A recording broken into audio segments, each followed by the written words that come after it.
എന്തിനാ നിങ്ങൾ കരയുന്നത്? എന്റെ കെട്ടുതാലി അർത്ഥവനാ നിങ്ങളുടെ മോൻ.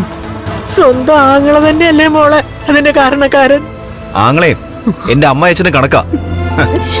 ഇപ്പോഴെനിക്ക് ഓരോന്നേരം മനസ്സിലാവുന്നുണ്ട്.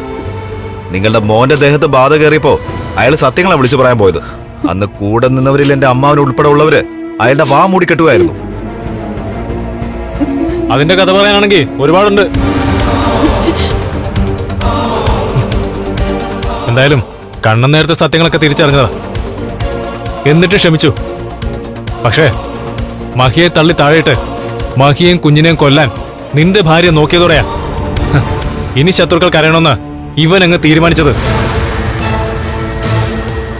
ആങ്ങളെന്ന് പറയുന്നവൻ ജീവനായിരുന്നല്ലോ, ജീവന്റെ ജീവൻ. ഇപ്പൊ എന്തു പറയുന്നു?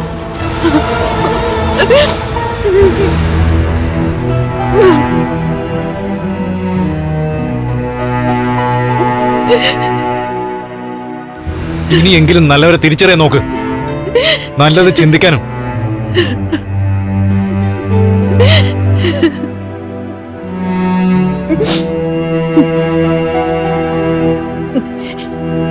ഇനി അവളെ എനിക്ക് മരുമോളായിട്ട് വേണ്ട, നിങ്ങളുടെ കൊച്ചുമോളെ.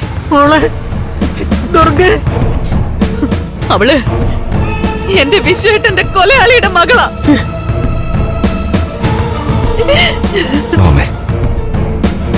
മോളെ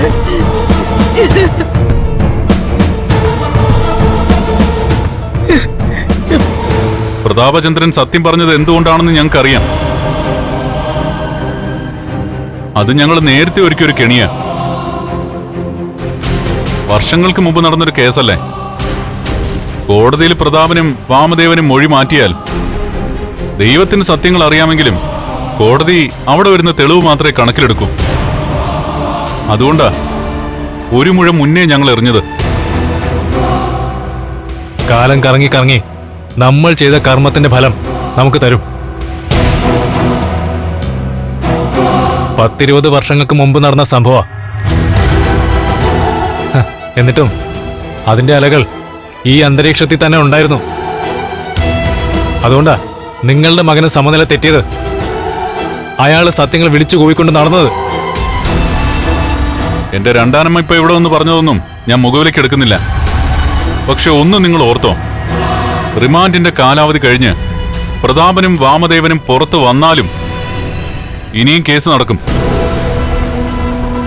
അങ്ങനെ കേസ് നടന്ന അന്തിമ വിധി വന്നു കഴിഞ്ഞാൽ 20 വർഷത്തെ കടമുണ്ട്. എന്റെ അച്ഛന്റെ കൊലപാതകത്തിന്റെയും എന്റെ തളർച്ചയുടെയും കടം. അത് വീട്ടാൻ പ്രതാപനും വാമദേവനും സകല സ്വത്തുക്കളും തികഞ്ഞൊന്നും വരില്ല.